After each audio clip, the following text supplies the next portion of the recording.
It is the greatest fortress, apart from Mordor and Gondor itself, of the entirety of the Third Age. The fortress that would plague Gondor for over 1,000 years. Minas Morgul, the Tower of Shadow, the pinnacle, the gateway into Mordor, once operated by Gondorians long ago, now in the corrupted hands of the Witch King of Angmar. Today, on the one channel to rule them all, we shall be uncovering ancient texts found in the wreckage of Mordor relating to Minas Morgul, its tyrannical dictator, the Witch King, and how it became a shining beacon of hope for the Gondorian culture called Minas Ithil, and soon became the Nazgul's primary stronghold. The following monologue comes from the Two Towers in the chapter The Stairs of Cirith Ungol.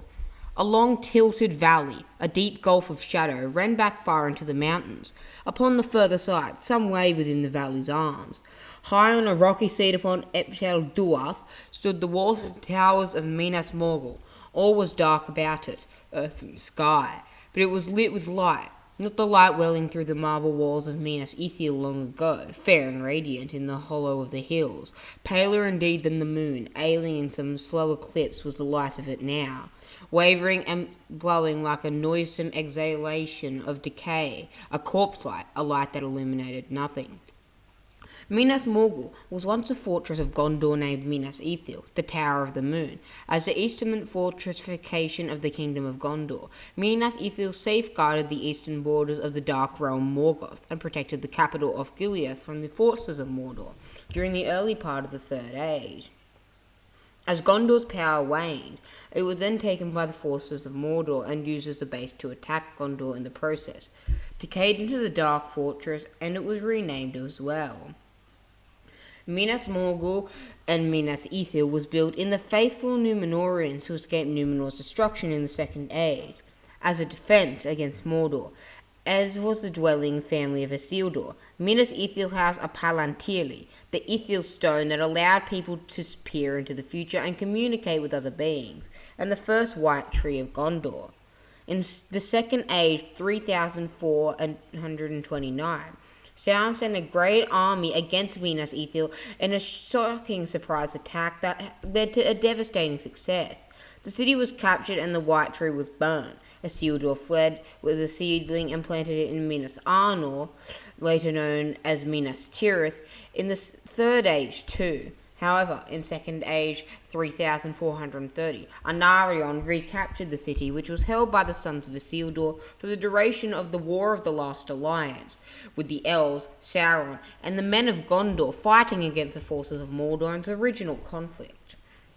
After the original defeat of Sauron in the Second Age 3441, a watch was kept at Minas Ithil to prevent the return of evil to Mordor. Most of the city's population perished in the Great Plague, leaving it deserted, save for a single garrison. The Nazgul, the most tyrannical and powerful of Sauron's servants, led by their cruel dictator, the Witch King of Angmar, the most fearsome of Sauron's minions and the most merciless, returned to Mordor in the Third Age 1980 to prepare for Sauron's return. In Third Age 2000, the forces of the Nine Nazgul laid siege to Minas Ithil. In Third Age 2002, after 2 years of the siege, the city was fallen, and it transformed into a bastion of evil that would serve the opposite of its purpose. It was created as Minas Ithil to repel attacks from Mordor on Osgiliath. Now it would aid them, its Palantiri falling into the hands of Sauron. As a result, it came to be called Minas Morgul, the Dark Tower of Sorcery.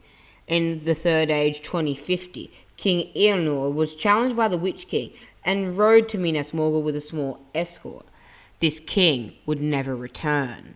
With the ending of the watchful peace, terror and war were now directed at Gondor from Minas Morgul until Osgiliath was finally ruined and Ithilien became deserted.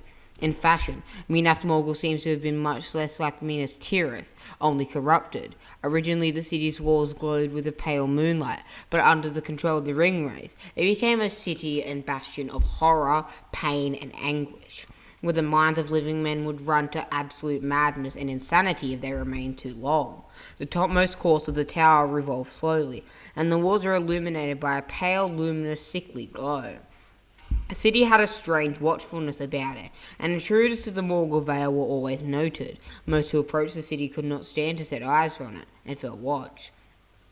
In the War of the Ring, the main army that attacked Minas Tirith set out from Minas Morgul, commanded by the Witch King of Angmar, observed by Frodo Baggins and Samwise Gamgee, as well as Gollum. Later, Aragorn and Gandalf broke the bridge outside the city gates and set the field around the city on fire, to ensure that any force that passing that way to the crossroads would be halted. After the war, Aragorn, known now as King of Lesser, consoled Faramir to make his abode in Emin Island, southeast of Minas Tirith in Ithilien, and decreeing that Minas Ithil in the Morgul Vale, despoiled by its years as Minas Morgul, may be completely destroyed, for, although it might be in time come to be made clean, no man might dwell there for many long years. The Minas Morgul city was depicted in the Middle-earth Shadow of War video game, as well as the Lord of the Rings film trilogy, and was one of the most mysterious, cryptic, and unique fortresses in all of history. Well, my friends, what did you think of this video? Do you want us to explore more of the Dark Lord's safest bastions, such as Dol Guldur, or Rhodruin itself, Mordor? Or would you like us to turn a page of good, go back in time to the age of Melkor, see Galadriel in Lorien? What would you like next? Leave it in the comment section down below. Be sure to adorn yourself in your armor, grab your sword, and prepare for the fight of your life. We're about to go combat Sauron, and I'll see you on the bloody battlefield once again.